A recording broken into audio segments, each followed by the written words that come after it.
Cricket, మల్ల యుద్ధం. ఏంటి ఈ సినిమాలో 2 మేజర్‌గా 2 స్పోర్ట్స్ కనపడుతున్నాయి. అవునండి. అవును. సో, థియేటర్ నుంచి బయటకొచ్చేటప్పుడు ఏది హైలైట్ అయిద్ది? అంటే థియేటర్ నుంచి బయటకొచ్చినప్పుడు పెద్దిగాడే హైలైట్ అవుతాడండి. హ్మ్. ఆటలన్నీ ఎనకపోతాయండి. హ్మ్. ఆ స్పోర్ట్స్ డ్రామా అంతా ఎనకపోతదండి. ఆడి ఎమోషనే ఫ్రంట్ లెవెల్‌లో ఉంటదండి. ఆడి ఎమోషన్ ఫీల్ అయ్యి వస్తాం సార్ మనం. ఈ మ్యాచ్‌లు ఇయన్నీ మర్చిపోతాం సార్. హ్మ్. కోర్ ఎమోషన్ దేనికైతే కథ చెప్పామో, ఏదైతే చరణ్ సార్ మీద వర్కౌట్ అవుతది, ఐడెంటిటీ మీద కథ చెప్పామండి. ఒక సెల్ఫ్ రెస్పెక్ట్ మీద ఈ కథ. అంటే ఫస్ట్ మీకే చెప్తున్నానండి నేను సెల్ఫ్ రెస్పెక్ట్ మీద చెప్పిన కథ సార్ ఇది. ఒక ఐడెంటిటీ మీద అంటే ఆడిని గుర్తించమని అంటే ఒక చిన్న కుర్రాడు కూడా పుట్టిననే క్యారమని అరుస్తాడు. నేను పుట్టానురా నన్ను గుర్తించండిరా అని. అంటే అట్లా ఆడి ఐడెంటిటీ కోసం ఆడు ఏ రేంజ్ ఫైట్ చేశాడన్నదే మెయిన్ ఫ్రంట్ లెవెల్‌లో ఉంటదండి. ఈ గేమ్స్ అన్నీ బ్యాక్‌కి వెళ్ళిపోతాయి సార్. హ్మ్. అంటే ఏంటి దీనికి ఏమన్నా ఇన్‌స్పిరేషన్ ఏముందా ఆ క్యారెక్టర్‌కి? అట్లానే ఏమి లేదండి. నేను ఊర్లో బయోపిక్ లాంటిది గాని అలా? అలా బయోపిక్ కాదు సార్. ఫిక్షనల్ అండి. పెద్ది అని ఒక క్యారెక్టర్ మా ఊర్లో ఒకడున్నాడండి. ఆడు సరదా క్రికెట్ ఆడేవాడు, బాస్కెట్‌బాల్ ఆడేవాడు. కన్‌స్ట్రక్షన్ ఫీల్డ్‌కి వర్క్‌కి వెళ్ళేవాడనమాట అండి. హ్మ్. వర్క్‌కెళ్తుంటే ఈడు ఇది ఆడుతున్నాడు, ఇది పని చేస్తున్నాడు, ఈ వర్కులు చేస్తున్నాడు. డబ్బులిస్తుంటే ఆడు ₹150 ఇచ్చేవారండి అప్పుడు. ₹150 సరే ఈరోజు మాది సూపర్ బ్యాట్స్‌మెన్ మాట అండి ఆడు. ఆడు వర్క్‌లోకి వెళ్ళిపోతే "ఒరేయ్! ఈరోజు పెద్ది మా కోసం ఆడబెట్టరా" అంటే "అదే నాకు ₹150 ఇచ్చేస్తే వస్తాననేవాడండి." ఆడు ₹150 ఇస్తే ఆడేవాడు. మళ్ళీ ఈవినింగ్ వెళ్ళి బాస్కెట్‌బాల్ ఆడేవాళ్ళు. మంచి హైట్ ఉంటాడనమాట. ఈడిన్ని ఆటలాడుతున్నాడు కదా! ఈడి మీద కథ రాసుకోవచ్చు కదా! ఈడికి ఒక ఎమోషన్ యాడ్ చేసి, ఫిక్షనల్ క్యారెక్టర్ యాడ్ చేసి హ్మ్. అని రాసిన స్టోరీ. అందులో రియల్ లైఫ్‌లోంచి తీసుకున్న కొన్ని క్యారెక్టర్స్ హ్మ్. అన్నీ తీసుకుని. నేను మల్ల యుద్ధం ఏంటి? మల్ల యోధుడిగా? అదే అండి. అంటే అదే సినిమాలో హ్మ్. అంటే ఏమన్నా డ్యూయల్ రోలా? ఎలా? డ్యూయల్ రోల్ కాదండి. హ్మ్. పెద్ది ఒకటే. ఒకటే హ్మ్. సార్. అంటే పెద్ది అందుకే విజయనగరం బ్యాక్‌డ్రాప్‌లో చెప్పామండి. పెద్ది క్యారెక్టర్‌కి కోడి రామ్మూర్తి నాయుడు గారు ఆ బ్యాక్‌డ్రాప్‌లో కుస్తీ అంతా ఆ ఏరియాలో ఉంది కాబట్టి అండి.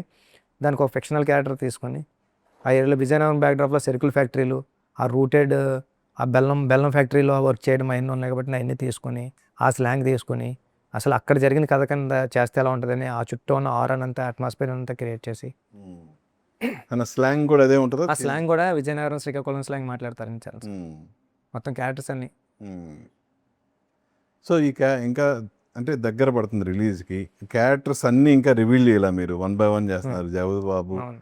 ఇప్పుడు ఈరోజు 'శివరాజ్ జేబీ కుమార్' చేశారు. ఆ! ఇంకా మేజర్‌గా రివీల్ చేయాల్సినవి ఏమున్నాయి?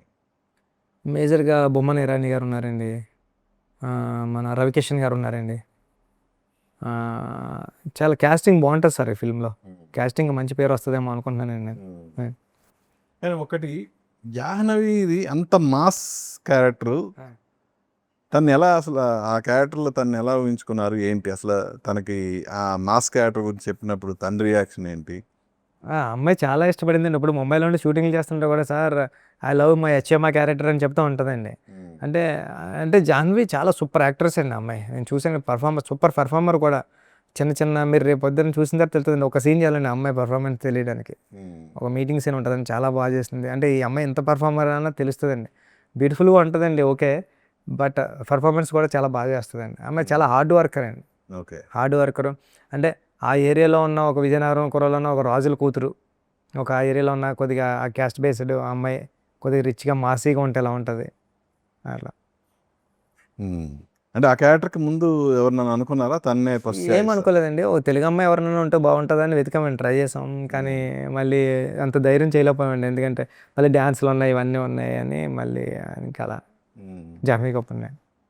అలాగే అదర్ క్యారెక్టర్స్ 'జగపతి బాబు' గాని, హ్మ్. అలాగే హ్మ్. 'శివరాజ్ కుమార్' గారిది ఆ! గాని, వీళ్ళ క్యారెక్టర్‌కి ఫస్ట్ చాయిస్ వాళ్ళేనా? లేదంటే లేదండి. 'జేబీ' సార్‌కైతే ఫస్ట్ చాయిస్ ఆయనే అండి. హ్మ్. 'శివరాజ్ కుమార్' గారికి కూడా ఆయనే అండి. హ్మ్. ఆల్టర్‌నేటివ్ లేవండి. 'మున్నా భయ్య' దివ్యేందుకు కూడా ఫస్ట్ నుంచి కూడా ఆయన హ్మ్. ఉంటే బాగుంటది. ఆ వైబ్ ఉంటది. ఈ జనరేషను ఈ 'మిర్జాపూర్' గడ చాలా పెద్ద హిట్ కదండీ. వీళ్ళందరూ కూడా ఎళ్లి ఫస్ట్ వాళ్ళకే చెప్పామండి. వాళ్ళే ఓకే చేశారు. 'దివ్యేందు' అయితే కొద్దిగా తెలుగు ఫస్ట్ ఫిల్మ్ అండి ఆయన. కొద్దిగా స్ట్రగుల్ ఫేస్ అంటే చేద్దామా? వద్దా? అని. కానీ నా కోసం అలా ఉండిపోయాడండి ఆయన. ఆయన చేశాడు.